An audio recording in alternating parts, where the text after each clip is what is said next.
Hello and welcome back to another arena draft here with Mike at Tier 0 Gaming. This is draft number 11, and today I am joined by Mr. Zack O'Quinn. Hi, I'm Zack. So, welcome to another draft. We are coming off the heels of that really cool Flage Burrows deck. Curve basically topped out at 3. Flage is messed up. Flage is messed up. That deck was messed up. We got ourselves another trophy on that one. Yeah. So, I believe that was our 3rd trophy so far. Yeah. So 3 out of 10, not too bad. Your thoughts on 8th waiting slot? My thoughts on 8th waiting slot. Hurry up! Ain't nobody got time for you. No, it is what it is. Yeah. It's definitely been me before where I didn't even notice that the ready thing popped up. Yeah. I'm like, oh no! But. Alright. So what do we see here? What do we like? There's a Writhing Chrysalis. That's a contender. There's a Writhing Chrysalis, there's a Galvanic Discharge, there's a Fell the Profane. Present me knows that I'm supposed to take this Writhing Chrysalis. Right. I think past me might be trying to pick a monocolor card. Right. Yeah, Writhing Chrysalis is such a messed up card. It does too much. Card is so wild for a common. Yeah, Galvanic Discharge, obviously very, very good as well. Fell the Profane being a land and a kill spell. Both all perfectly reasonable. Hey, we did it! Yeah. We took the good card. Absolutely. I'm so proud of me. Good job past me. Yeah, I imagine it doesn't take many drafts to figure out Chrysalis is kind of something to just like keep an eye on. Yeah, absolutely. And the data is in on 17 lands, like thousands and thousands of drafts are in, and the win rate that Chrysalis has is just absolute nonsense. So, this pack is a little weak. Mm-hmm. Evolution Witness, Charge Bug, the Envoy of the Ancestors, Cranial Ram if you want to be one of the worst color combinations, but a very powerful card if you get the deck to come together. Yeah, we just grab Evolution Witness here. Kaith is kind of a messed up card as well. Commander cards being in the play booster packs has done a strange thing to the drafting. It's neat. I don't hate it, but I don't know that I love it either. Right. They just kind of pop up here and there, and it's like, what is this card thing? was not designed for draft. Yeah. So, like, in this case, like we're talking about these commander cards, they're random mythic rares. Mm-hmm. This card is very powerful. We're seeing a bunch of energy cards here. We have the Voltstorm Angel right there. We have the Conduit Goblin. So it looks like nobody to our immediate right is taking these energy cards. Right. And I'm just going to grab the weird mythic. Yeah. It's not like we saw any, like... And to be fair, we're only a couple picks in, but, like, Evolution Witness is not, like, the biggest plant to be in green. Right. And Writhing Chrysalis is a splashable card kind of no matter what. Absolutely. So depending on what we wind up with. So Suppression Ray as our next pick is just kind of go in whatever direction we'll ultimately wind up. Yes. Dual lands. Love them. Yeah, and here we have a Flooded Strand or a Landscape, depending on which direction we want to go. There's also the Savine's Reclamation, which is a very powerful card. Right now, it gets back Evolution Witness. Yeah. Which, if we're playing the Savines, we're probably not playing. I like just grabbing the land. Just grab the thing that fixes our mana. Collective Resistance, not very good. Spirit, not very good. Rush of Inspiration, just another dual land, depending on what we ultimately want to do. Another Landscape and a Thraben Charm are kind of the big cards here. I don't know. I kind of like I like Thraben Charm and I like the Rush out of these, I think. Yeah, Rush is just feels safe. Just grab the land. Absolutely. Okay. Cyclops versus Charge Bug versus Off-Color Landscape versus Mandibular Kite. Mm-hmm. Yeah, none of these are particularly exciting. Yeah. I think Cyclops and Charge Bug are pretty close. Absolutely. With the Kaith being able to have the Cyclops come in with counters on it, Yes. making sure that it's getting a bolt off at a minimum. And it looks like you're trying to piece that together yourself. Yeah, so we have another Rush, another Charge Bug over the Skoa, which is whatever. The landscape is fine, too. But yeah, if either one of them is a dual land, give me the one that's a spell sometimes. Absolutely. Yeah. Instant divination that gets you 2 energy. It does not get you 2 energy. You can spend 2 energy to not discard at random. Even better. Okay, I get it now. Yeah, that card is close. Like most Magic players, I can't actually read. Right. I saw all of those things, and I assumed I knew how those words went together. Absolutely. Exactly. So we're looking like we're cutting this Evolution Witness as is. We've got an amulet here that is it, what, Generatorium? Generatorium. Yeah, sure. Yeah. I don't know, man. I'm not overly impressed by that card. No. Like, I agree. When it pops off, it looks like it's really cool. Uh-huh. Just give me this amulet. Yep. This amulet is just good. I like this amulet a lot. Yeah. But yeah, the Generatorium, like, I've watched decks where they have, like, multiple of the Royal guy, and now all of a sudden Landfall is make 2 energy, and, you know, but you need these big payoffs. Sure do. Otherwise, you're never actually drawing the card. If all you have is, like, Conduit Goblins or Charge Bugs or whatever, paying for energy just doesn't happen often, and then it's just sitting there. And while it is generating energy, I don't need a card for that. I don't feel like. Yeah. Now the vehicle that can spend energy a billion ways is a real neat little like synergy piece with it. Sure. But even that's just so slow. Yeah, absolutely. So yeah, Unicorn or Electrozoa. I like the Unicorn here. I don't think the Electrozoa is particularly good. Like, you kind of play it when you need another playable. Yeah. But it definitely feels like that 21st, 22nd, 23rd playable, where you're like, I don't want this thing if I can avoid it, but I'll put it in the deck if I need another card. Absolutely. And aggressively costed Bestow in Modern Horizons 3 is one of my favorite things, quite frankly. Yeah. Both, like, just the fact that the cards are reasonable bodies for the mana value that you're getting, and then the Bestow costs tend to be good rates. Absolutely. One of the best cards in the set to draft is the Springheart Nentuku, and the Cast or the Bestow are the same cost.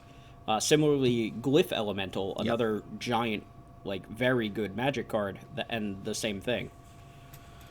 So, what do you think, Monk or Goblin here? I like Goblin. Yeah, personally. Goblin seems pretty solid. We might be trying to be Jeskai, but we are certainly leaning more Boros at the moment. Yeah. We haven't ruled out all the way these green cards, but these green cards seem like they're on the chopping block. Yeah. Chrysalis probably included, but we'll see how the rest of the draft goes. Yep. Chrysalis notably playing very well with cards like Scurry of Gremlins. Oh, yeah. There's a Nadu. There's a world where that keeps me looking at green cards. But yeah, I think just grabbing either this Hexgold Slith or Serum Visionary or one of these Razorgrass Ambushes is probably correct. Haven't seen a Slith since Old Mirrodin. Love to see that. Yeah, there's the 2 of them? One for each color. Is there one and for a each? colorless one. Yep. Is there actually? Yeah. No, in Modern Oh, Horizons. sorry, I thought you meant general. No, I think there's only one. No, there's definitely 2. Is there 2? There's a black one. Okay. Etched Slith. Okay. Yeah, it's a menace, and when it hits, it gets a counter and it can remove a counter from something. Interesting. Yeah, I've only seen the Hexgold one. Okay. Metastatic Evangel versus Galvanic Discharge. We did take the Slith there in that last pack. Yeah. Yeah, I love both of these cards. I took the Evangel. If we have this energy sub-theme, then being able to proliferate the energy is wild. Though Galvanic Discharge is obviously a very premium card. Yep. We're looking kind of at the blue cards, because right now the only blue cards we have are technically the Superconductor and the Kaith. So we're looking at potentially nixing the blue cards here and playing a Boros deck. Right. And we're coming off the back of a trophy run with a Boros deck, so we're a little high on it at the moment. Success breeds bias sometimes. Yep. And I believe I have, of the trophy, yeah, so here's another Slith. Definitely makes me wish we had grabbed the Discharge, right? Yeah, absolutely. I know that worm's not rated highly, but that worm has ruined my life many times. Yeah, absolutely. It's such a good blocker. It really does block very well. That card is, you need to exile it or you need to Dog Umbra it. Mm-hmm. Otherwise, it will make you very miserable. Notably, you can, like, bounce the token. Yeah. Or that's a great. number of other things. But this deck is looking fine. We could use a little bit more mana fixing. Make sure that we can actually get this splash off if we are trying to splash. Third Hexfold Slith is definitely leaning on the aggression. Mm-hmm. And much like the last draft where we had triple Conduit Goblin, having all of these like good, efficient 2-drops is certainly where we want to be. Mm-hmm.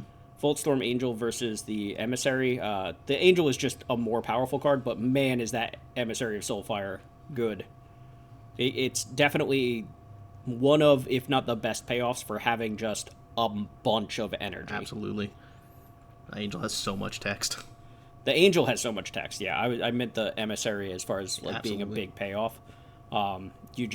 If you have 10 energy sitting there, that's 5 Exalted counters that suddenly make literally anything able to attack into almost every board. Strength of the Harvest is fine. Yeah. Unicorn number 2 is fine. Molten Gatekeeper is fine. Kind of any of these 3 cards. None of them are super appealing. We're not going particularly wide to make the Gatekeeper as good as it could be. Yeah, and I've said this before, when in doubt, just take the card that costs less mana. Yep. So we have Landscape versus Skittering Precursor here, with only a Flooded Strand as a way of sacrificing things. We are kind of looking for maybe some Landscapes to help our mana out, but this one is fixing for red-white, which doesn't help when blue is the splash that we're actively looking for. I do still like grabbing the Landscape here. Now we have Precursor versus Razorgrass Ambush, and I think, yeah, we just take the Ambush here. Yep. That puts us at 4 modal dual-faced lands, right? Wheeling the Arena of Glory is nice. Like, just another card that we get to draft that's very playable and doesn't eat up a slot, basically. Yep. Yeah, we don't even want this Cyclops. We are looking to maybe only splash, like, the Caith. Yet another modal dual-faced land. You know, and these are, like, the Rush of Inspirations and the Suppression Rays are fine even if we're not playing any other blue cards. Right. Just by virtue of, there's the Scurry of Gremlins we were talking about. By virtue of just being, like, it comes into play tapped on color sources. Absolutely. That are spells sometimes. Yep. Like, it's worth the tap land at that point. Yeah, and they're just in our colors, and that's beautiful. Exactly. Here we have Ironworks, Amulet, and Dog Umbra. All probably worth considering. Yeah, I grabbed the Ironworks here. We have a lot of energy already, and having those energy payoffs comes in, like, you need to have those payoffs. Absolutely. And Ironworks, quite a good one, especially if we intend to be attacking with, like, the Hexgold Slith. We have the Evangel, we have the Caith, so Proliferate is a real thing that we'd like to be doing. Absolutely. This one is kind of just Envoy over not really much. Yeah. Envoy's great. Just, don't forget to make your golems with the Ironworks at sorcery speed. Yes. Yeah, I think, look, that's one of those things that happens exactly one time, yeah, and then that's it. I'm not a big fan of the Guardian, but it's fine. I kind of like the second Suppression Ray, to be honest. Mm-hmm. It's starting to leave me with a lot of comes into play tapped lands. Yeah. But again, as long as we play a reasonable land count, then these comes into play tapped lands are going to be spells more often than not. Yeah. This is another Amulet or a Charge Bug or a Landscape. I don't have any Charge Bugs yet. I think grabbing the Charge Bug is right. Charge Bug just allows you to get in for damage on boards where nothing else is going to let you get in. So I'm pretty partial to the Charge Bug. This pack has nothing I want to play. Like, there's a Wing It that we can grab, and put in our sideboard, I guess. I don't really want any of this. Yeah. Wing It is fine. It's another one of those combat tricks that's like, I need another playable, I'll play this card. Right. And sometimes, honestly, I guess one thing to look at, this build is removal light at the moment. Yes. And Wing It can sort of act as that, maybe not a removal spell, but sometimes with the +2/+2. But more importantly, if you're not killing things, you need to get around them. Yes, you do. Yep. And Wing It can help do that. So, right now we have the Hexgold Slith, which is pretty good at attacking into things and be able to survive. We have the Static Prison kind of hanging out. We have Double Suppression Ray, which past me was just kind of circling around. And I think I'm kind of going through and looking to see what kind of removal or evasion I actually have, knowing that I'm a little light. There's a second Charge Bug, which like we're just talking about here, I'm very happy to pick up that second Charge Bug, I think. Mm-hmm. This card is weird. Have you like looked into this card? I have no idea what this card is. All right, so 2 mana, enters with 2 oil counters. Whenever 2 creatures attack, 2 or more creatures attack, all right, you put an oil counter on it. Yep. And you can pay 2, tap it, and remove 2 oil counters to exile, I think, a creature. It might be permanent. I'm not sure. And its controller draws 2 cards. Okay. So it can like clear degenerate blockers. Yep. But they get to draw 2. Right. One thing that it can do though is exile some of your own stuff that's maybe being targeted by removal, so you can get cards and turn instead. it into card advantage. Absolutely.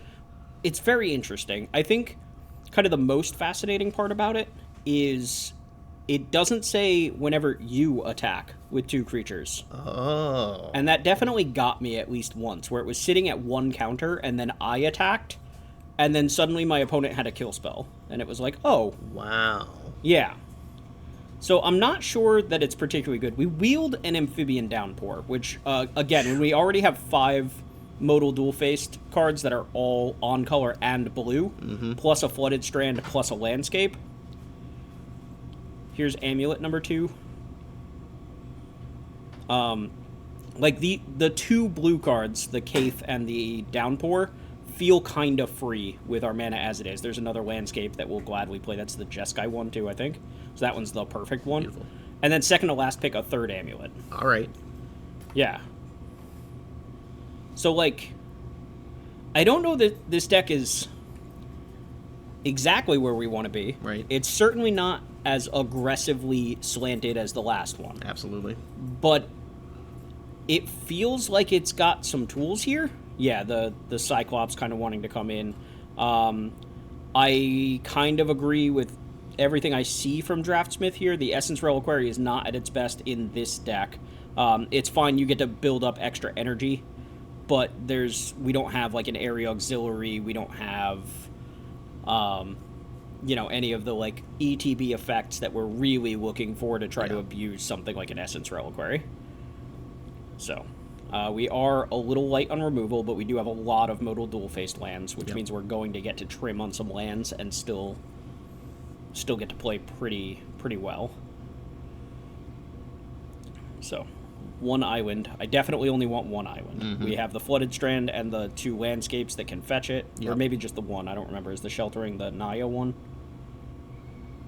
I think Sheltering might be the Naya one. So yeah, we have 1 landscape, 1 Flooded Strand, 1 island, and then 5 modal dual-faced cards, which sounds good to me. Yeah. For blue mana. So that's 5, 6, 7, 8, 9. 9 blue sources for what looks like 3 blue cards. Amphibian Downpour, the Cyclops, and the Caith. Yep. Yeah, Reliquary really not what we want here. And again, like we talked about Wing It, I'm not a big fan of Wing It anyway. 4, 8, 10, 11, 12, 13. 13 actual lands is a bit low. We have 6 modal dual-faced cards, so that puts us to 19 lands, sort of. Yeah. I think it's the Reliquary. I think Draftsmith just has this one correct.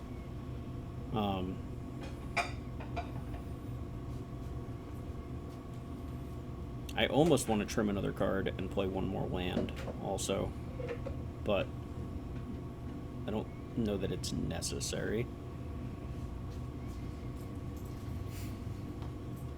Arena of Glory not really at its best here. Like, the best things we're going to try to hit with that are Voltstorm, Angel. Giving the Thriving Skyclaw haste is certainly not a bad thing. Yeah. But that's about it. Late game, just being able to play a Charge Bug, give it haste, and get in with a lot of menace damage that opponent didn't see coming can come up. So, like, we're not cutting the Arena of Glory, just trying to see, like, where we're at as far as what we can do with it. Yeah. I love Exert as part of a cost. Yeah. Yeah, it's really neat. Yeah, they didn't do much with that in Hour of Devastation, and I would have liked to have seen a bit more. Yeah, they did it with a couple, like, mana producers. Yep. But other than that, it was mainly an attacking mechanic. Yep. So. Alright. What do you think? What, like, do you... I think we cut the Essence Reliquary here. Yeah. Do you see anything else that you're, like, keen to cut in favor of maybe putting an extra land back? I feel like the Cyclops might be the putback if I wanted to do that. Yeah, the Cyclops makes us energy, and, like, if is 2 damage if something bad happens, or if we need to, like, get in aggressively. Yeah. It's just, like, 3 mana for a 2/2, right? Absolutely. Like, the prowess triggers are going to come up some because we have these amulets. Yep. But this... I don't know. Yeah. This one doesn't feel much like I really want the Cyclops. Other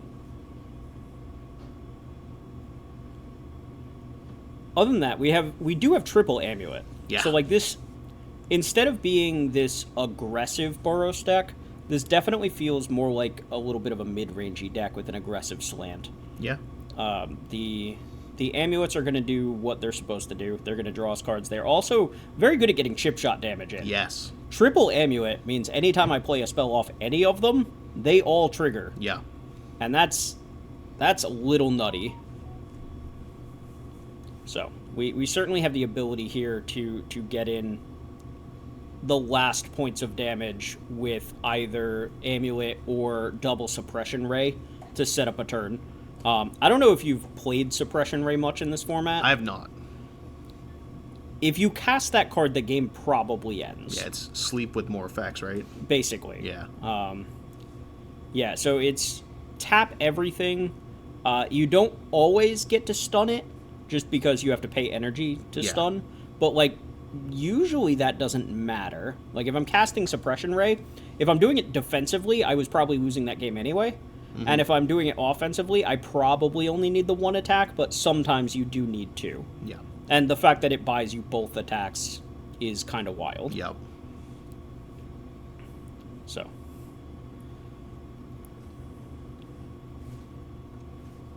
Phyrexian Ironworks, I think that card's very good. Yes. At least current me does.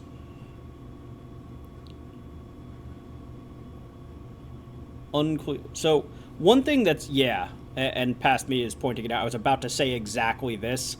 Essence Reliquary plus Scurry of Gremlins goes nuts. All right. Essence Reliquary doesn't say creature. Oh. It's also, like, you can bounce lands, which means I can play these modal dual-faced lands as lands early, and then later in the game I can pick them back up with Essence Reliquary and have access to the spell side of them. Yeah. So, like, I understand why past me really wants to keep this Essence Reliquary around. I'm not sure that this is the deck for it. Absolutely. Yeah, see, I'm cutting one of my modal dual-faced lands. That puts me down to 18 mana sources, which is a little less than what I really want. It's also 1 less blue source. It makes my life a little awkward. Yeah, this is... I think past me is just hung up on what this Essence Reliquary's ceiling is. Yeah. And not really looking at what the floor is. Right. This... that said, Draftsmith never wants you to play Essence Reliquary. Huh. Yeah, it's just got the card rated incredibly low. Interesting. Yeah. And there are definitely decks where it's been played against me and done very good work, and decks where I have played it and it has played a pivotal role in me winning those, some of those games. Absolutely. But Draftsmith always wants you to cut it. Yep. I like this hand. Yeah, this hand's great. This is what we were talking about, right? We have all these modal dual-faced cards, so we can play, like, the Suppression Ray or actually we're going to play the Rush right off the bat so that we can Goblin on 2. And then we just have these basic planes until we're forced to play the Suppression Ray. But we drew the landscape, which makes our life even easier. Now we get to hold on to this Rush and still have our red source on turn 1. Yep, there's a Watchdog. Watchdog makes me not really want to play the Goblin. What else are we going to do? Well, we have the Razorgrass ambush up. Yeah. So, the other choice here, like, we can play the Goblin, but it's not a good blocker or attacker. Like the Watchdog has Vigilance. We can play the Evangel, which threatens to trade. Absolutely. We don't get any value off of the Proliferate, obviously, but so we decline the trade. We do still have access to the Razorgrass ambush, but so now I almost feel like we kind of have to keep it up. Like, we don't have good attacks. We can attack and offer the trade for whichever, but wow, that is aggressive. So, all right, so we're playing the Rush as a land here? Yeah. Okay, like, we got to get a tapped land down if this is our line.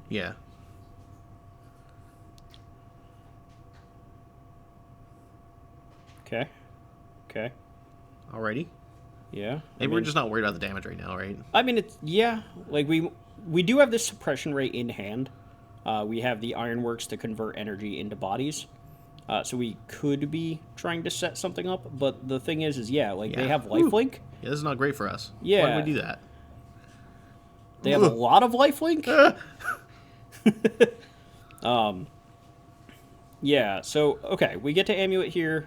We could Charge Bug instead. I don't think it matters particularly much which one we do.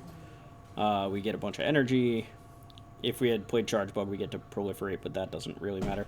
There's our land for next turn, so we do have Suppression Ray.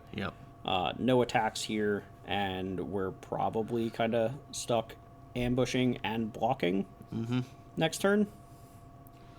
Which means if opponent has tricks at all, we're very sad about it. But yeah.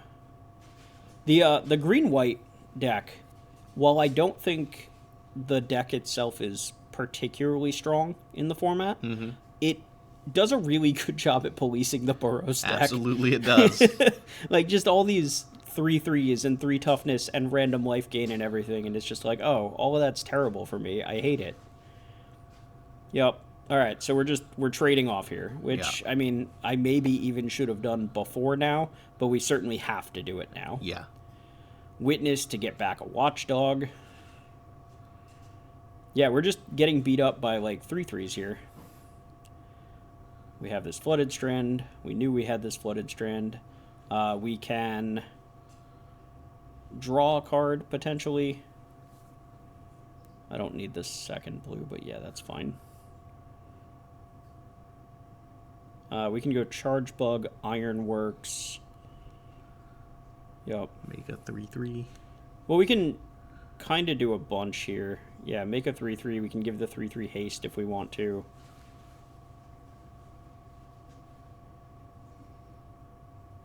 We don't. Yeah. Oh. Okay. All right. Yeah, and there's no reason to, like, show the card face up right now. We've already used all of our mana and everything. So we'll show the face up card momentarily. So yeah, we've got a board. Opponent's attacks are fine, but not, like, incredible. We get to convert energy into bodies at this point, and we certainly have the ability to make a lot of body or of energy. So Dreadmask is probably bad for me. At least it doesn't have counters yet. It is still a modified creature, it sure is modified. Man. Yeah. This is not ideal. It's not great for you. No. Yeah, like what are my options here? I can like suppression ray, but like my board is gone. My opponent's at 30 something. Like we're only getting in for a couple points of damage. I have to use my energy here to keep their stuff tapped, which I mean I kinda have to do here. Yeah. So there's that. We don't have any energy to do this, but we do get to attack and make energy thanks to the amulet, or I'm sorry, the ironworks. Yep. But that was my whole turn. Yeah. So my whole turn was get my opponent down to 30 and make an energy. Yep. Yeah. Sure. That's very large. It's a big dog. With lifelink and vigilance. Yeah. And trample. And trample. And reach. Does it have reach? What? I don't know. It doesn't have reach. No reach? No. Okay. Oh, right. The elk in Bloomborough has reach, not the Dreadmaw. Yeah, that's... I forgot. We get to attack with the charge bug, which makes an energy, which at least lets us draw a card with the amulet here, which is why we're doing that. I don't know why we're playing all this stuff before we draw a card. We should have seen what the card under the amulet was before we did all this. We can make a 3/3 here. That might be it. Well, we could have done all this anyway. Huh. Maybe you just wanted dudes down. Yeah, I mean, that's Panic probably mode. true. I don't know how we beat this. Like, even if we clear this watchdog, they just move it over to the envoy, and we're sad about it then. Yep. Yeah, take 9. You got it. 38. Easy peasy. Nothing could go wrong here. Right. Is there a card in your deck that can come back from this? I have another suppression ray. All right. That's it. That's what I got. That's not going to do it. No. But maybe. Nope, that's not going to do it either. Worth noting, we should have also activated the amulet on our opponent's turn. Shoulda. So that if we drew something that made more energy, we could activate it again on our turn. Yep. So, you know, playing our best and drawing our best, and everything is going swimmingly. Uh-huh. That's what you see, right? Oh, yeah. Yep, that's what I'm looking at. Now, honestly, our draw was not amazing, and our opponent played Watchdog, Envoy, Witness, Rebuy a Watchdog. Yeah. Into Dread Mask. So, like, just good blocks the whole time while being able to be aggressive because of Vigilance. And we're just getting rolled here. Like, no two ways about it.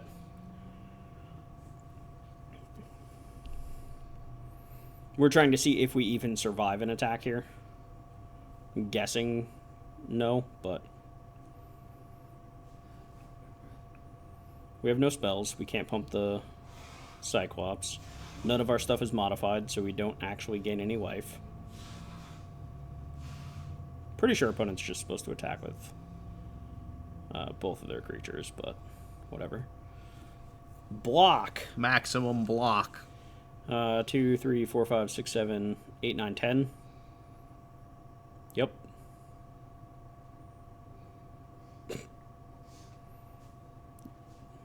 They can kill any 3 of our creatures. They chose the Menace one, the big one, and the Lifelink one. Yeah. Weird. Yep. It's crazy. Anyway, now they have a 10-11 with Lifelink. They're Yeah. at 47. Yeah, they sure are. I don't think my Quicksilver amulets are going to get me out of that. No. Also, we didn't draw another Quicksilver amulet sure or didn't. anything. Remember when I said we were playing like 13 lands? Yeah. That generally means I don't want to draw 8 of them. Yeah. But it'd be that way. It sure do. Yep. We got to play our modal dual-faced cards. We even cast 2 of them. Absolutely. We only played 1 of them as a land. Yeah. So, this hand looks good. Zendikar Rising technology, the modal dual-face lands is just so cool a concept. Yeah. I'm glad to see them playing around with it some more. Yeah, anything that makes flooding and like mana screw less a part of the game, Absolutely. while still being a part of the game, is for the best. Part of what makes Magic so good, like mana screw and mana flood are a feature, not a bug, Right. and I mean that unironically. Play the arena on turn 1 because it comes into play tapped. We have no way of finding a mountain, and we want to play a 2-drop. Absolutely. So. Yeah, like Mana Screw, Mana Flood, it creates deck building concerns that don't exist in other games. And it's because of the mana system. Right. And I find it to be an interesting deck building consideration. I tend to agree. Figuring out how and why mana is the way it is and your odds of drawing the cards you need is all a part of understanding this game on a deeper level. Yeah, so you saw me moving my mouse away every time we clicked through a portion of that. I've been got more than once accidentally spending the energy on the Slith by just trying to click attack real quick. Yes. So we were just trying to be very adamant that we weren't going to accidentally spend energy here. Spacebar is our biggest enemy. So opponent had 2 mana up. We were a little bit concerned about the Aether Spike. Yep. So we were trying to decide what we wanted to play. If we weren't concerned about Aether Spike, we probably just slam the Ironworks there and then attack after we slam the Ironworks. But because opponent left 2 mana up, we wanted to make sure that we were just playing around what we could play around. Not to get off topic, but the opponents got Innistrad lands look great on Arena. They do. I wish they looked that good in real life. I agree. All right, so we get in. We get to give both of our things Menace. Well, one of them has Menace. We would not like to pay energy for First Strike because we don't need it. Crunch, crunch. Grow our Slith again. And now we have some choices. We can play Amulet, which is fine. We can Static Prison away the Oozewag, which is also fine. Yeah. Yeah, like if we were going to make this line, then playing the Static Prison kind of has to happen. Yep. Otherwise, we should have just played the Ironworks pre-combat. Mm-hmm. Honestly, we could have played the Ironworks pre-combat and still Static Prisoned, so that might have been better. But I think I'm looking to just get deeper in my deck. My opponent has a lot of cards in their hand. Yes. And these Amulets, when there's 2 of them, have the ability to do some real work. Yeah, they do. Especially when we are the aggressor this game, right? Mm-hmm.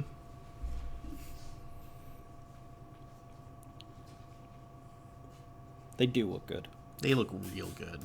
They just, the borders pop, and I love everything. Just, I know what colors they are. Yeah. It's phenomenal. Yeah, it's kind of the same reasons that I choose to use the Nyx lands. Mm-hmm. Same thing. They look just, you know what they are at a glance. Absolutely. There's no guessing which land is which. Yeah. All right, opponent has 5 mana.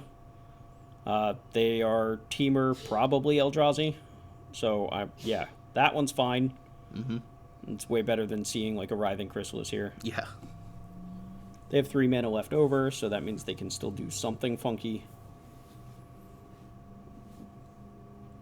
Like that. My Slith is dead. Yep. That happened. Alright, so we get to draw a card here. Crackle Landscape, yep, I don't need the colorless mana. I would love another red source. Draw a card. Okay. Yeah, I want to keep this Oozewag, thanks. Amulet. I think so, because if we find a land here, that's just super good. Yep. Use the new Amulet, making sure that I knew which one was which. Because while these things say that you can only play the thing most recently exiled, they are each referring to themselves. Fair enough. Yeah. Whenever a card has its own name in the text box, it means this object. Right. So. That Amphibian Downpour, just kind of hanging out, makes me feel real safe from a lot of what my opponent might be able to do. Yeah, it does. Storm Flash enchantment that makes everything 1/1 frogs or something. Worth noting, we were talking about like some of the nonsense that Essence Reliquary is capable of. Yeah. I can bounce the original copy of the Amphibian Downpour. Yikes. That's so much. Like, there is a reason that past me really wanted to keep that thing in there. I still don't know that I agree. Absolutely. But, like, there are real reasons. Yeah. So we can tap this amulet, because this is the one that the rush was under, so we can get another card deeper.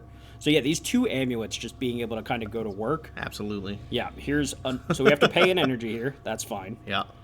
We are going to need to find some more energy at some point, but we do have this Ironworks that we can play now.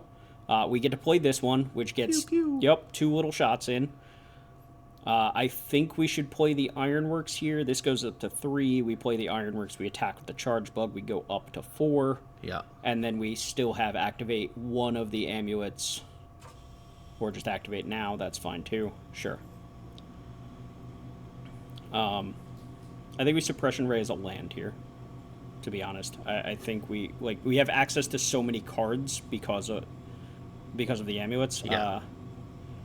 I don't love this. I think I should have gotten the Ironworks down here. Yeah. Because this last energy... Yeah, see, now we're playing it post-combat. This is bad. Yeah. We can also leave up the Amphibian Downpour. Yep. I like playing that land. Alright. This gets in 3 damage. Yeah, it does. This is just a Lightning Bolt. Yep. The Amphibian Downpour is another Lightning Bolt. So, we do have to use our energy for the Static Prison, most likely. Mm-hmm. But that's okay.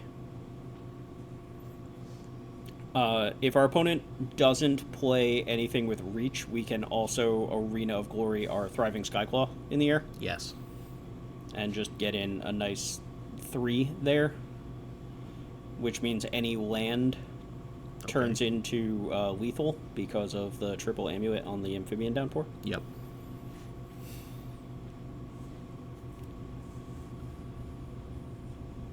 What's the 3-mana card that opponent flipped off the Glimpse? So Landscape, Broodscale, and the 3-mana blue card. Electrozoa. Okay.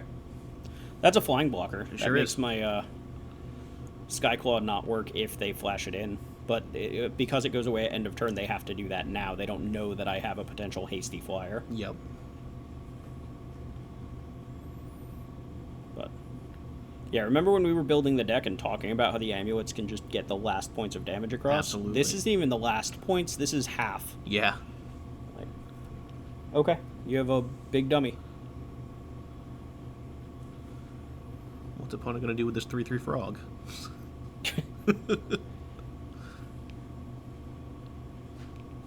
What else? Okay. Okay. I mean, this is a bolt for them, right? Yeah. Yeah. This is a bolt for them. Menace doesn't really do much at the moment because of all this. Yep.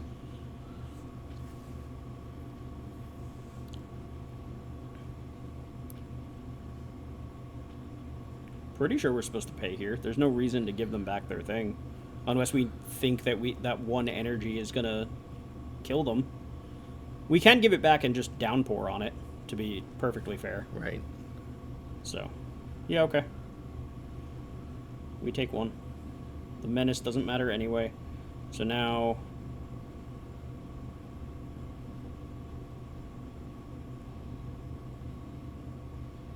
Okay. What you up to past you? Yeah, what am I up to?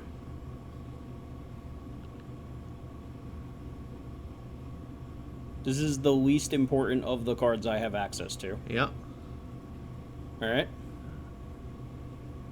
Okay. Now what?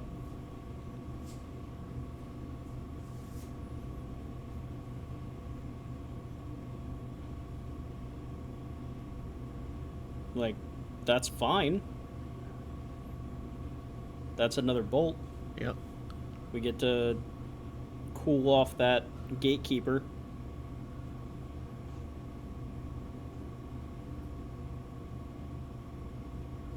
We don't have attacks.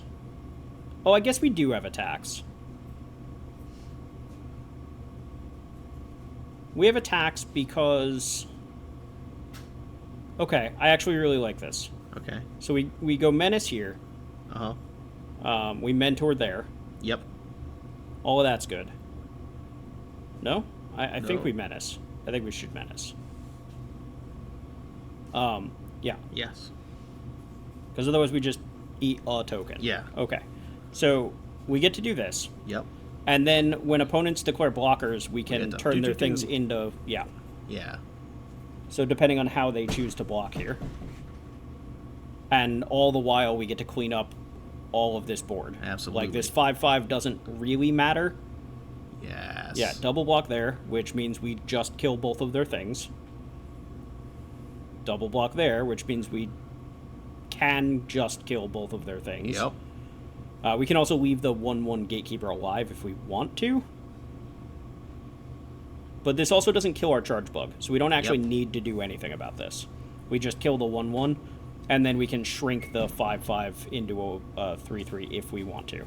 Yep. So, first and foremost, we're targeting the Oozwag. We know that that's happening. Yep. Here's a Bolt. Boom, boom, boom. Okay, we are hitting the Gatekeeper. That doesn't stop it from having Unearth, unfortunately. Right. But, yeah. So we win all of these combats. Opponent's board gets decimated. Yep. We have no energy left, but we do have a Skyclaw and an Arena, which is lethal next turn. Yep. We also have them covered on the ground, so their attacks are not good. Unless they can kill us. Yeah. Which... +3/+2 trample split second will do it, but... a removal spell will do it. Yep. To be quite honest. Like, this... That's the downside of this, getting rid of the Gatekeeper here, instead of just... Because they unearth it. Well, they unearth it. That part's not the scary part. If they kill the Evangel, I just die. 7, yeah. I guess if they have, like, another glimpse. Yeah, see? So this. So this is Exacxies. Yep. Yeah, so... Alright. So we didn't have to attack there. Right. We could have just left back all our stuff. Yep. We could have played the Skyclaw, given it haste, attacked for 3 in the air that our opponent can't really do anything about. Yep. We could have paid the energy to keep the Oozwag trapped. Yep. We don't need to put a +1/+1 counter. And then we have guaranteed lethal by casting the Frogify effect next turn. And that leaves back 2 blockers. 3 if we cast the Evangel that turn. Yep. Yeah. Yeah, I think we just got a little too aggressive. Yep. A little bit too greedy with our line. If we were going to attack, the attack we made was the way to do it. Absolutely. But I think we got a little too aggressive. Alright. I don't really want to trade off my Evangel for a Hydra Trainer, but getting some energy and proliferating it sounds great. Yep. We have a Kaith draw, so we get to see if this card is as good as I think it is. Absolutely. We have perfect mana, which is nice. Again, we have a lot of modal dual-faced cards to try to make sure that our mana is good. Yep. But we have lands 1 through 4 with all 3 colors. Golden Tail Trainer is a card that I have kind of been perpetually disappointed by every time I draft it. Right. Card just has never quite done the thing that it's supposed to do. So, this card has Fabricate. Yep. So it gets to come into play, put a +1/+1 counter on itself, and trigger the Metastatic Evangel to proliferate. Yes. So we get up to 5 energy, and it's a 5/5 for 4. Yeah. That all sounds like it blocks really well and does all the things that I want it to do. Sure does. Yeah, like I said, we're going to find out if this card was worth pivoting for. Yeah. That said, again, throughout the draft, we didn't exactly see a bunch of red-green Eldrazi stuff. Yeah. We saw a couple cards here and there. But opponent on Abzan, which is, those are the modified colors. Yep. So, yeah. Opponent needs to, do stuff for their creatures to be relevant. We have pretty good blocks no matter what they want to do. And this Kaith, if they don't answer it right away, is going to do its damnedest to just take over this board. Here's a Slith. Make some energy. It fabricates because of the Kaith. Put a counter on it. Proliferate all of that. Yeah. Kaith is a 6/6. The Slith is a 4/3. We are up to 8 energy. Yeah, this is what we want, right? Yeah, it is. Do we just Amulet here? I think we just Amulet here, because we're kind of looking for... I guess not. Okay. Oh, no, we have... I forgot Kaith has an activated ability. Oh, yeah, populator, proliferate. I'd probably proliferate. Yeah, that's a pretty good one. Mm-hmm. Yep. Hey, yeah, uh-huh. Yeah, I forgot that was a thing that card can do for a second. I was like, wait. Yeah, alright. Yep. Hey, Kaith, please take over this game for me. Mm-hmm. So, opponent having to figure out what they're looking to do. They have some options. They have 2 different cards, both with Adapt, that they can use both of, I think. Yeah. Is the Hydra Trainer 3? There's another Dread Mask. Okay.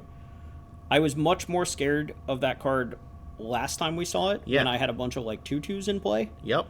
That's not this game. Sure isn't. Yeah, these aren't 2/2s this time. We coming in swinging. So, Rush is definitely a land, right? Yep. We have this Volt Storm Angel in our hand. We very much want to cast it at some point. Yep. So we have 4 mana again. So I think this is Unstable Amulet, get a card deeper, and then activate Kaith again, most likely.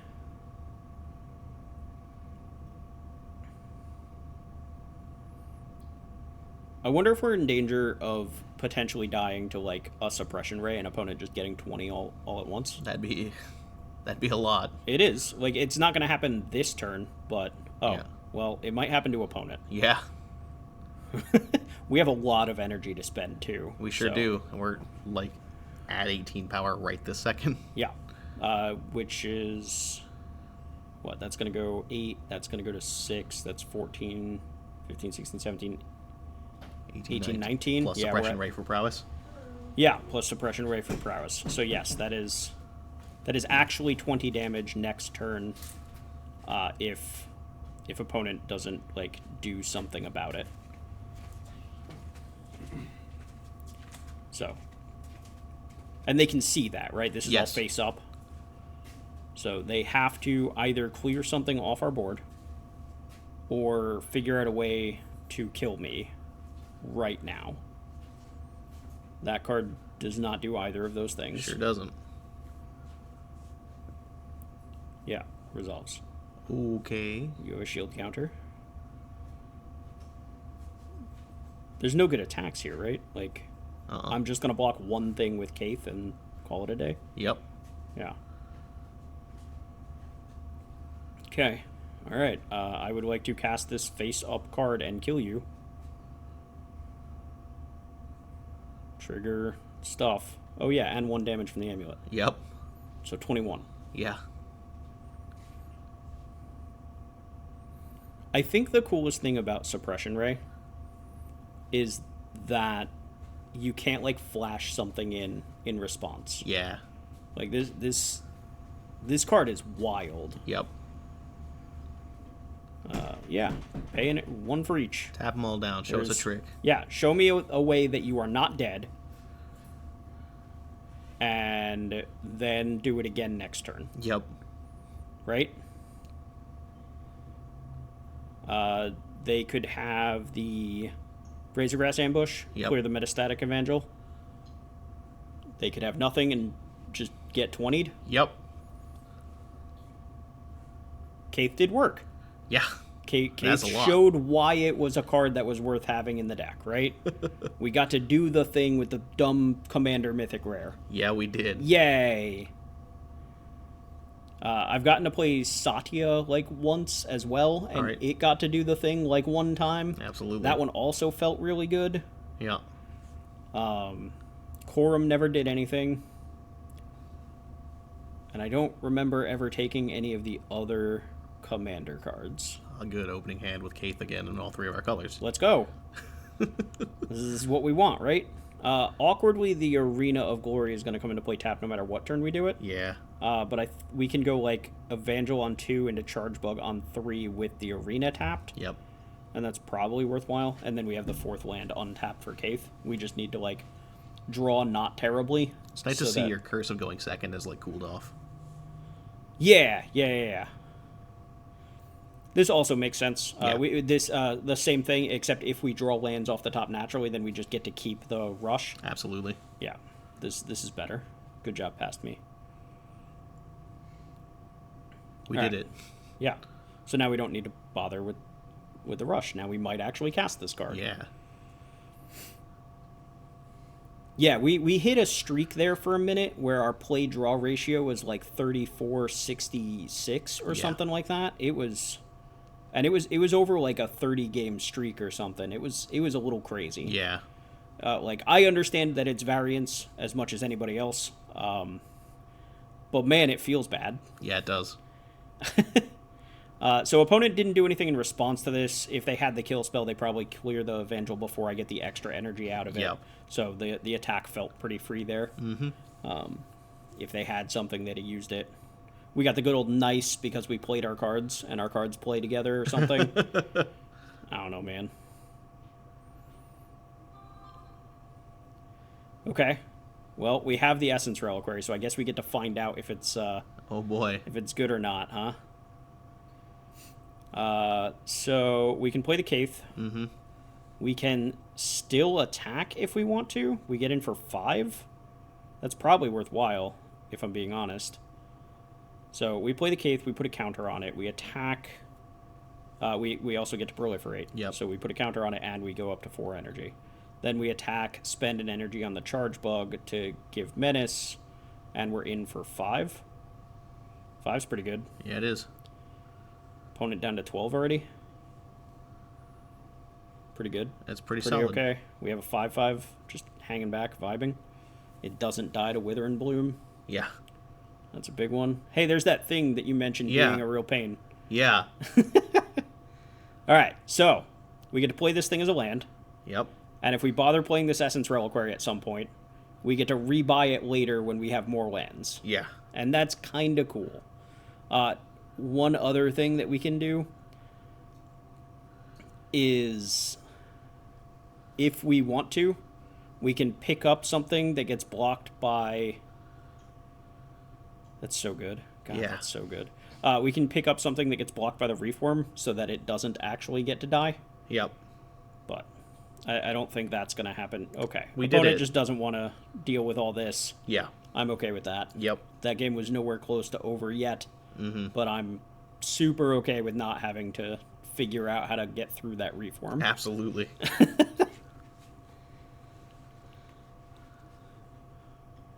At the end of the day, the Caith was going to get to start proliferating at some point, and then even the 9/9 worm doesn't matter. Yeah. Also, we would have had lifelink. We had the Envoy there. So again, thanks to the Suppression Ray, we have all 3 of our colors. We have 3 lands. This hand is fine, not great. Having a 4-drop and a 5-drop is a little awkward. Not having a 2-drop in our deck that has... we have a 2-drop. We did it. We're the best. Never didn't not have it, right? That's right. Okay, so the problem is yeah, we have comes into play tapped lands. Yep. So even though we found a 2-drop, we don't have a good way of playing it on curve without, messing it up a little. Okay. Yep, I like this. Yep, be mana efficient, put the thing down. Yeah, well, the other thing, too, the Ironworks doesn't do anything the turn it comes into play if we're not attacking. That's not good. Great. Yeah. Okay. If that's the only thing opponent does, in for 0, love it. Yeah. You gotta show him who's boss sometimes. That's right. This is... I don't love this. Yeah. Is this... Do we bolt? Whew. No. Okay. Yeah. Like, we bolt if we think that we want to play Unicorn that turn as well. Yeah. Opponent pausing there means they have this... Yeah, that thing. Hope Ender Coatl is what I was about to say. Yeah. Opponent showing it before I had to say it out loud. Okay. Whew. In for 5, tap my thing, have 9 power in play. Oh, that's probably terrible. Yep. We don't even have any energy yet. None. About to have some, I guess. We need to put the Angel in play. Yeah. It blocks the other things that aren't the 4/5. Mm-hmm. We can bestow a unicorn onto it next turn, potentially, and give it lifelink and whatnot to try to stay in this game. I would not like to do any of those things. Thank you. So, what? We're sad if they have another horrific assault. Yeah. We're sad if they have... That's pretty bad for us, too. Yeah, it's not great. I'd like to block this 4/5. Yeah. Yeah. Yeah, I would not like to take 9 damage when I'm at 12, thanks. Yeah. Okay. Alright. Land is... Now we can cast the dragon. Yeah, that's true. That's a true statement. We can play the Ironworks and a unicorn and make a golem. Yeah. What does that let us do? Ironworks, unicorn, golem. We can double block the 4/5 trade with the 3/3. I've made worse decisions. This assuming our opponent can't interact. Yeah. They are down to 2 cards, but they've also missed land drops, so we know that those are spells. Yep. Hopefully they're, like, expensive spells. Yeah. Mm-hmm. Okay. I mean, it doesn't matter which order. Yep. I can do 2 things. So I can go Skyclaw Unicorn, or I can go Ironworks Unicorn.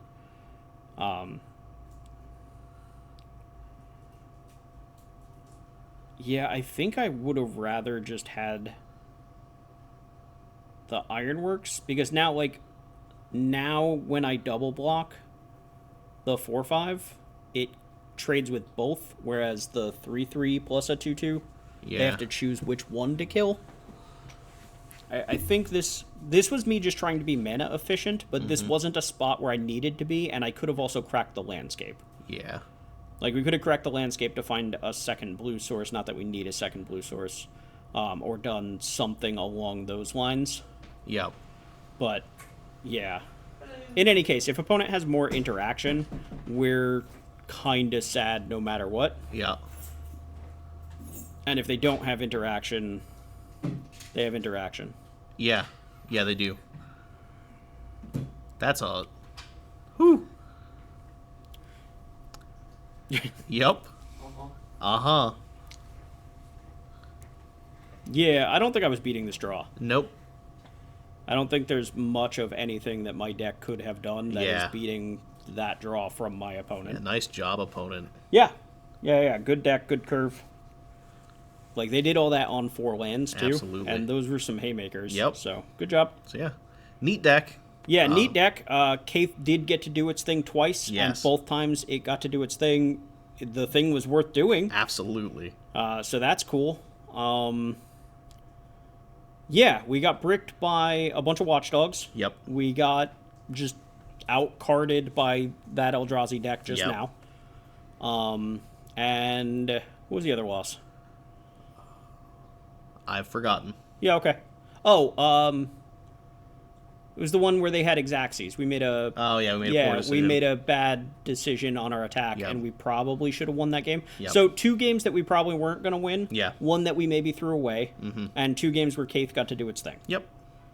So we'll call it a learning experience. Absolutely. Probably should have gotten at least 1 more win out of that. Yeah. But, it is what it is. But yeah, no, we've got more trophies than losing drafts. Yeah. So it is what it is. Anyway, thanks for joining us. Zach, I appreciate you filling in for the day. We'll see you guys in the next one. See ya.